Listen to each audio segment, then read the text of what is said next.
When thinking about outcomes, it's essential that we know what matters to the child or young person and where they want to be in the future before we even get started.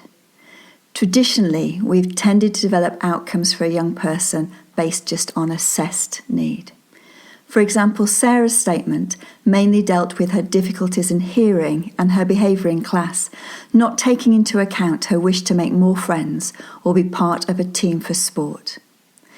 The key element that we need to change is the quality of the conversations that we have as we start to ask different questions that lead to outcomes that are truly centred around what's important to a child or young person and their aspirations for the future. Using person-centred reviews and person-centred thinking tools is a simple and practical approach to help us have these conversations. Meet Mandy. Mandy's in year 11 and is thinking about what she wants to do post-16. She volunteers at the local dogs home, has dogs at home herself, and is passionate about working with animals. She and her family know that she isn't going to meet the required standard in Maths and English this year, which means she'll have to continue her studies in these areas in the future, wherever she continues her education. It would be easy to focus on Mandy's academic targets and pay less attention to her aspirations for the future. She's happy and has friends at her current school, but it doesn't offer animal care as a post-16 option. During Mandy's person-centred review, they achieved the happy balance of supporting Mandy to stay at school for her academic work and then go to the local college with support from school to undertake her qualification in animal care. This means that we're both paying attention to what's important to Mandy and her aspirations for the future, as well as meeting her needs. It means that we're listening really carefully to what matters to her and her aspirations and her needs, and this enables us to develop outcomes that are person-centred, that are clear and are specific. We can tell whether we've achieved them or not. Using person-centred practices and developing great person-centred outcomes has obvious benefits for the individual child or young person, and it can also help local areas in 3 other ways. Firstly, it can help us learn how to make better commissioning decisions. For effective commissioning, we need to know about the aspirations of children, young people and families.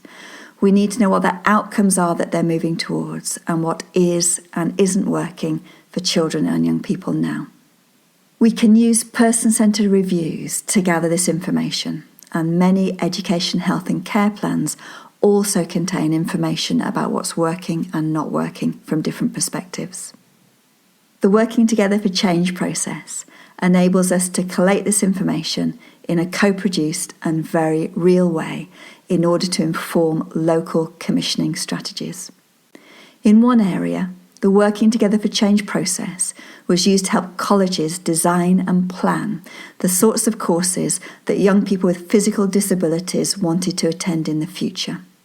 Through Working Together for Change, they were able to design courses that met the employment aspirations of young people. Secondly, we need to know that the local workforce has the skills and knowledge required to support children and young people to achieve their outcomes and meet the expectations of the SEND Code of Practice. By using benchmarking tools such as Progress for Providers in preparing for adulthood, we can identify the priorities for local development.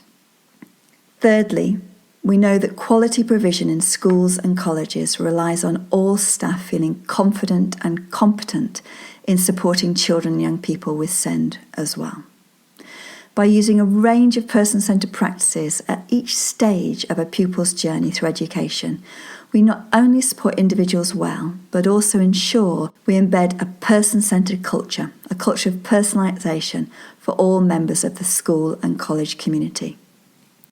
Lark Hill Nursery School uses person-centred practices with all of their children and staff and have seen real benefits for this approach. By starting this programme with the development of a 1-page strategy, Lark Hill Nursery School expressed their intention to the whole school community and beyond. And by using Working Together for Change, children, young people, families, staff and governors were able to contribute directly to the school development plan. Finally, we know that one of the challenges facing local areas is being able to implement the SEND reforms at scale. In order to do this well, we firstly need to ensure that the people who are supporting children, young people and families to plan are skilled in using a range of person-centred practices, including being able to develop robust person-centred outcomes.